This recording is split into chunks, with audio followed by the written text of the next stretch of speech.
पायाखाली मुक्तीची वाट मिळाली, पायाखाली मुक्तीची वाट मिळाली.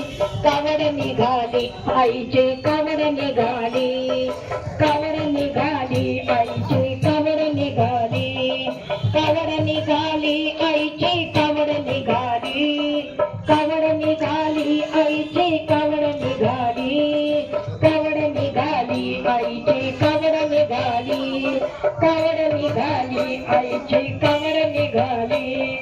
विसाव्याला राह थोडे घाट नागमोडी, निकुंभ परिवारातर्फे गाईचं डोहाळे जेवण केलं आहे. काय सांगणार, नेमकं काय उद्देश होता? आज तयारी देखील केलेली आहे. नमस्कार, सीमा भांडारकर. मी निकुंभ परिवारांची वाहीनबाई आहे. जसं आम्हाला न्यूज समजली की गाईचं डोहा जेवण करायचं, तर आमची जल्लोष तयारी सुरू झाली. फुलांच्या माळा, तिच्या ओटीसाठी काय व्यवस्था करता येईल, आणि आम्ही तिचं संगोपन ह्या लोकांनी आम्ही घरासारखं केलं. म्हणजे एक सदस्य आपला, ती असं प्राणी म्हणून नाही, तर आम्ही एक आपला मेंबर घरातला, आणि पूर्णपणे तिला सजवणं, सकाळपासून आमची लगबग, कोणता पदार्थ, किती ताटं सजवायची, काय काय ओट्यांमध्ये आणायचं. बरेचसे लांबून आम्ही आमचे नातेवाईक पण बोलवले, धुळे, जळगाव, मालेगाव, आम्ही मुंबईहून आलो आहे, तर बरेच पाहुणे आलेत. म्हणजे 250-300 लोक बघून आम्हाला खूप आनंद झाला. आणि अशाच प्रकारे सगळ्यांनी प्राणीमात्रावर प्रेम करा, आपल्या मेंबरांप्रमाणे त्यांना प्रेम द्या. त्यांच्या भावना आम्हाला कळतात, आम्हाला बघून म्हणजे ती इतकीच तो असं सगळं भजन इतकी छान ऐकते की ती गाय नाही, गोमाता नसून ती एक स्त्री आहे, याचा आम्हाला खूप आनंद झाला. पायाखाली मुक्तीची वाट मिळाली, कावड निघाली आईची कावड निघाली, कावड निघाली आईची कावड निघाली, कावड निघाली आईची कावड निघाली, कावड निघाली आईची कावड निघाली, कावड निघाली आईची कावड निघाली, कावड निघाली आईची कावड निघाली. विसाव्याला राह थोडे घाट नागमोडी, विसाव्याला राह थोडे घाट नागमोडी. आजपर्यंत डोहाळे जेवण करत असतो, मात्र या ठिकाणी गाईचं डोहाळे जेवण आपण केलं नाही, आपल्या परिवारातर्फे करण्यात आलं आहे. काय नेमका उद्देश होता, काय भावना होत्या यामागच्या?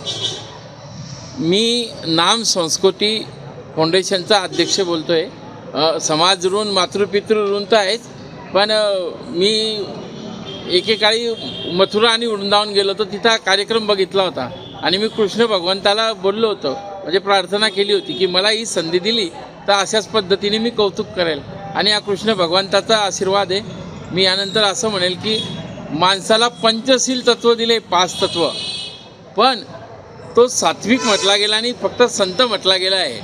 आणि गाय ही 4 तत्वाची असल्यावरही फक्त तिला आकाशाकडे बघू शकत नाही, म्हणून सत्सद्बुद्धी नसते असं आपण म्हणतो, पण आमच्या गाईला सर्व बोललेलं फिलिंग ती समजते, आणि तिला गोमाता म्हटली आहे. म्हणजे संतामध्ये नाही, ते 33 कोटी देव गाईमध्ये आहे. संत ज्ञानेश्वरांचं एक अभंग आहे की गुरु हा संत कुळाचा राजा, गुरु हा माझा प्राण विसावा, गुरुविन देव तुझा पाहता त्रिलोके, गुरु साधकांशी साय, गुरु भक्ता लागी माय, गुरु कामधेनू गाय घरांतरी दुबत असे. तर ही कामधेनू गाय आहे. फक्त तुम्ही अंधश्रद्धा ठेवली तर तिथं परमेश्वर समोर आला तरी तुम्ही त्याची आयडेंटिटी विचाराल, पण तुम्ही श्रद्धेने जर प्रार्थना केली तर त्या गाईला जेही काही आम्ही विश करतो, मागतो, ते पूर्ण होतं आहे. म्हणजे मी बघितलं की चराचरात कराकरात परमेश्वर सामावलेला आहे. म्हणजे राधाचा अभंग आहे ना, कालगतसे परे चिरंतन चराचर में हो समाये, बस एक मेरा भाग्य मोहन, इसमें होकर भी तुम नहीं हो. तर चराचरातली कराकरात कृष्ण भगवंतच समावलेला नाही आहे, तर प्रत्यक्ष कृष्ण भगवंत गाईच्या रूपात 33 कोटी म्हटलं गेले. आणि आम्हाला आनंद वाटतो की बऱ्याच जणांच्या प्रतिक्रिया आहे की जळगाव जिल्ह्यातली, जळगाव शहरातली तर महाराष्ट्रात पहिला होतोय, आणि मोदी साहेबांनी स्वतः गोमातेचं महत्त्व दिलेलं आहे, आणि ते आदरणीय आहे बिलकुल.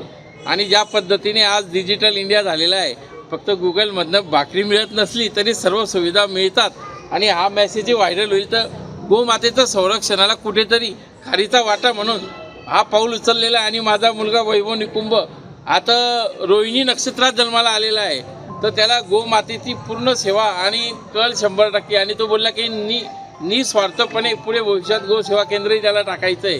फक्त गोमातेचं संरक्षणासाठी आणि सेवेसाठी. आमचा आध्यात्मिक असल्यामुळे बाबा 50 वर्षे गुरुनी महाराजांच्या परिवारात होते. ॲडिशनल कलेक्टर असल्यावरही त्यांच्या पेन्शनचं बरीचशी रक्कम ते गाईला आज देतात सेवेभाव म्हणून. आणि मला आनंद वाटतो की एक चांगल्या कुटुंबात आलो आणि एक चांगल्या कर्माला आम्ही जोडले गेलो. यामध्ये जर विचार केला तर काय काय तयारी आपण या डोहाळे जेवणासाठी गाईच्या केली होती? आज गाईला सजवण्यात देखील आलंय. एक परिवारातल्या सदस्याप्रमाणे तुम्ही डोहाळे जेवण करताय, काय म्हणजे आम्हाला तर आनंद असा झाला की आमच्यात बहीणबाई मुलींच्या सासूबाई याने मी मोबाईलमध्ये सर्च केलं आहे आणि ज्या पद्धतीने गाईची ओटी भरायची म्हणजे त्यासाठी त्यांनी त्या ठिकाणी पॉकेटं लावले आणि पूर्ण ते काम त्यांनी स्वतः मेहनतीने घेतलं. त्यानंतर आमचे मेवणे अनिल भांडाकर मालेगावहून काही घुंगरूंच्या माळा बिळा घेऊन आल्या. वैभवची तयारी चालू होती आणि परिसरातनं एक चांगला मेसेज मिळाला की तुम्ही खूप चांगलं काम करताय गोमातेचं. कारण व्यक्तिगत कार्यक्रम आपण आपल्यासाठी करतो, गोमाता म्हणतो, पण गोमाते म्हणजे त्या पद्धतीने आपण गायीकडे बघताना वैचारिक पातळी किंवा दृष्टिकोन ठेवत नाही, तर तो ठेवणं महत्त्वाचं आहे. आणि कोणीतरी एकाने अतिरिक्त पाऊल उचललं पाहिजे. म्हणजे मी असं म्हणेल की महात्मा गांधींनी एक सत्याग्रहासाठी अतिरिक्त पाऊल उचललं आणि संपूर्ण भारत जोडला गेला. तर एवढं मोठं विजन आपणही समोर चांगला दृष्टिकोन ठेवायचा आणि एक पाऊल उचलायचं की जेणेकरून समाज, परिसर, राज्य, राष्ट्र, जिल्ह्यासाठी एक आदर्श राहील. गोमातेचं 7व्या महिन्याचा पूजन सोहळा एवढी शुद्ध भावना ठेवून परिवाराने संपूर्ण मेहनत घेतली आहे. जय नामदेव, धन्यवाद. पायाखाली मस्तीची वाट मिळाली, पायाखाली मस्तीची वाट मिळाली.